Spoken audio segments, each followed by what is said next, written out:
The Authors Forum exists to inspire success.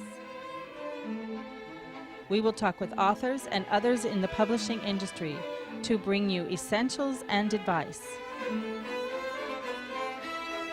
Dr. Veronica Isagui is your host for Authors Forum.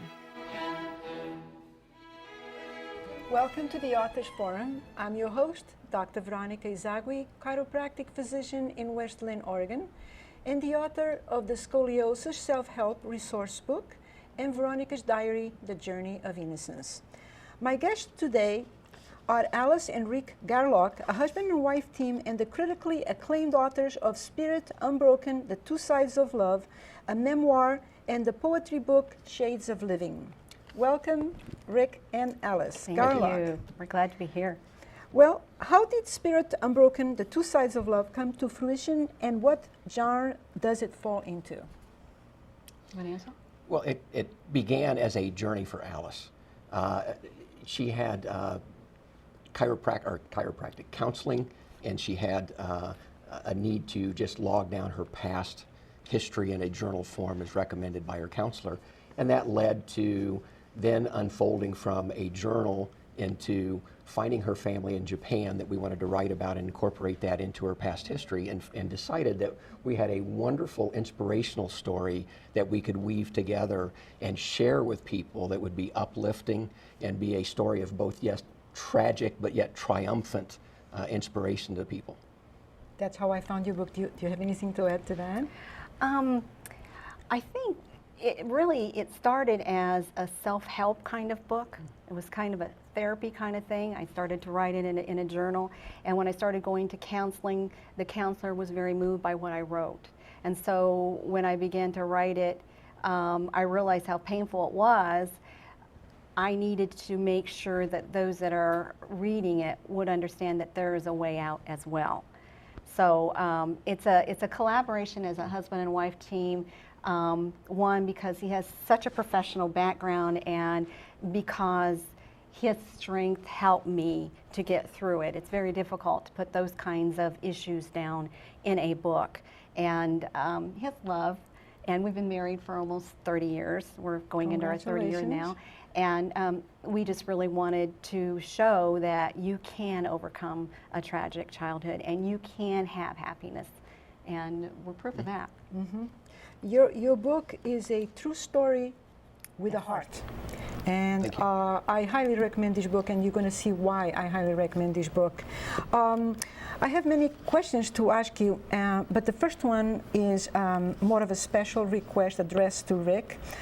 Would you share with our viewers what you wrote about, the page where it says about the authorship in Spirit Unbroken of two? Yes, I'd be glad to. Okay, give you the little page here, because I think it's absolutely beautiful, and it moved me almost to tears.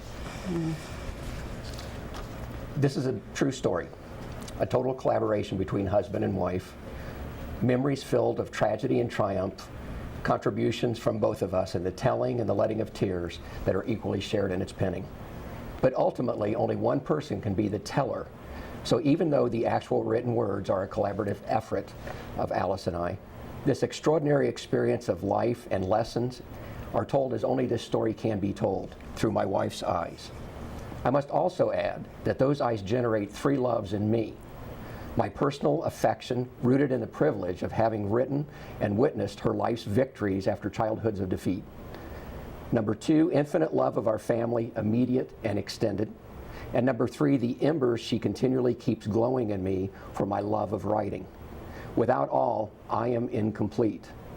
And in touching the pen to paper together, I realized another form of intimacy with my wife I never knew existed. The events about to unfold are Alice's, of which I was but a bit player. The miracles within are hers and arrive with uncommon irregularity from her drive and desire to never, never give up. In the end, this drive is the power that fuels her soul and finds triumphs in life I can only aspire to. She is truly a spirit that cannot be broken. I didn't know he was going to write that. I didn't know, and when I read it, it made me cry too. Yeah, I was totally moved. The story would not have worked with co-authors from two sets of eyes.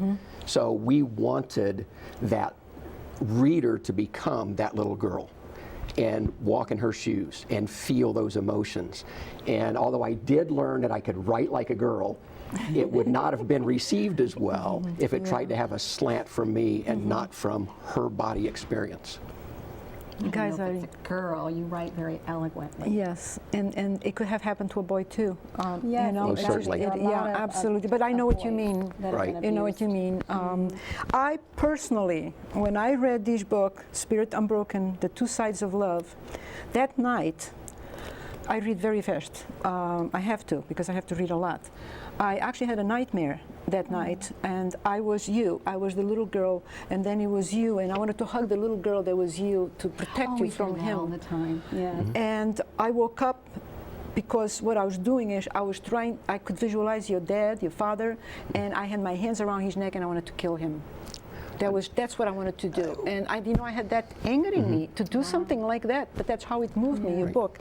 And in here, you wrote, which I should share with the audience, you wrote, my father had been in control of everything in the Wesson household before I was even born. He is dead now, and I give him all the forgiveness I can master. And at times, I still want to call him a son of a bitch. I appreciate your honesty, totally. And I'm sure a lot of people out there would feel the same way. And later on, we'll bring it up on how some of you that are feeling the same way that Alice felt as a child Angry. can get help. Yes. Okay. Yeah, I was filled with anger, but the anger got me nowhere. And until I could reverse that, there wasn't enough room in my heart for love to even love anyone. Yeah. And so the forgiveness was necessary in order to move on. And although we both have forgiven him, it would have been pandering to the outside world to put up a facade to say that we really didn't have some of those pent-up emotions, still inside, because we are part of the human frailty, and so we just wanted to tell it as gracefully as we could, but not to mislead the audience. But then again, the book is not just about child abuse or family domestic problems. This was a time when if you called the police, they wouldn't come. They would say, that's domestic, we don't mess with that, leave it alone. There were times when I thought my mother was going to be killed and literally, die in front of my eyes. But no, this so much of it is emotional, but again, I must, strongly tell those that have gone through anything painful, until you can let go of that anger, you cannot move on. And you have given 3 examples, 3 simple rules of self-growth. Would you like to share with Sure. everyone? You wrote 3 steps right here, which I find very inspiring. This is so very true. inspiring. First of all, you have to lower your impossible standards and expectations. Second of all, you got to stop play acting and get real with your feelings. And third of all, stop patronizing yourself and others, and they'll stop patronizing you. As I was telling you earlier, feeling Asian in a Midwestern community where there were a few Asian people, I just felt so out of place. But that was in my head more than it was in my peers. Well, after almost 30 years of marriage, I've gotten used to her.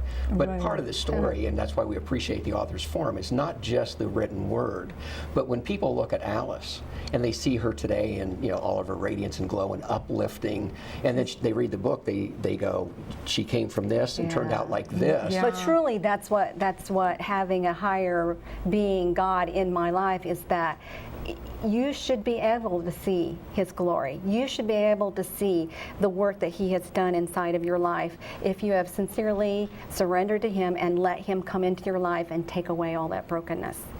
It should be in your body. It should be in you. And people will say to me, I never imagined you came from that. I guess, in looking at me, they thought I had come from a very well taken care of, very functional family, and as about as dysfunctional as it could ever have been. And part of that due to the wonderful husband she's married to. And, Yes, and, this, yes, and there's more truth to that, and you can make a joke out of it. Had he not come into my Yeah. life at just the right time, It is a blessing. Totally. Yes, Totally. I never would have had the time to heal and to continue to find it, because I had been talking to Jennifer Hawthorne, who is one of the authors